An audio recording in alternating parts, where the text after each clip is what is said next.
तर मवियातील तरुण नेत्यांकडून उद्या संयुक्त मेळाव्याचं आयोजन करण्यात आलेलं आहे। युवा सेना, शरद पवार गट आणि काँग्रेसचा युवा नेते या पूर्ण मेळाव्याला उपस्थित राहणार आहेत। आगामी लोकसभा निवडणुकांबाबत या बैठकीमध्ये चर्चा होणार आहे।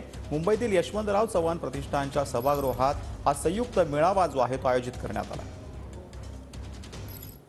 यशवंतराव सभागृहामध्ये या संपूर्ण तरुण नेतृत्वाचा एक संयुक्तिक मेळावा जो आहे तो होणार आहे आणि या संपूर्ण संयुक्तिक मेळाव्याला जे संबोधित करणार आहेत, जे सर्व तरुण एकत्रित येणार आहेत, हे सर्व तरुण जे आहेत ते उद्या एकत्रित येणार आहेत। एक मेळावा होतोय, तरुणांचा मेळावा आहे।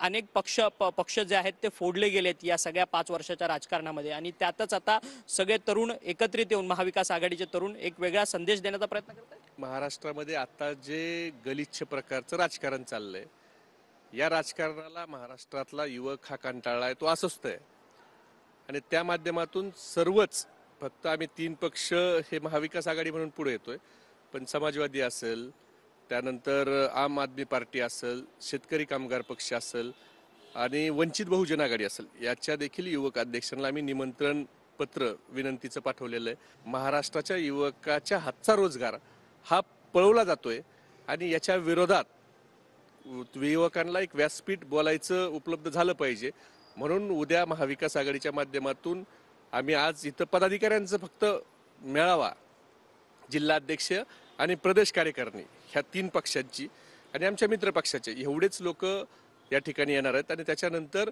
उरलेल्या 48 लोकसभा मतदारसंघामध्ये मग हे युवकांचे संयुक्तिक मेळावे हे होऊन या सरकारच्या बोलघेवडेपणा आणि पोलखोल आम्ही करणार आहोत।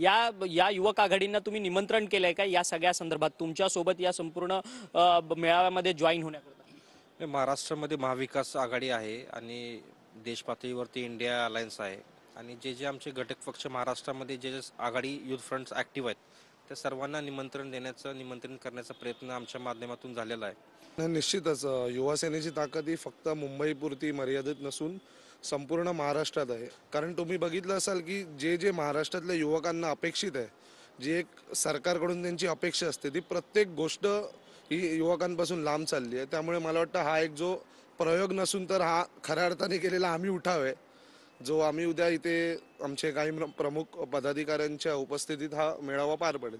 व्हिडिओ जर्नलिस्ट योगेश अक्षय मंकणी, TV9 मराठी, मुंबई।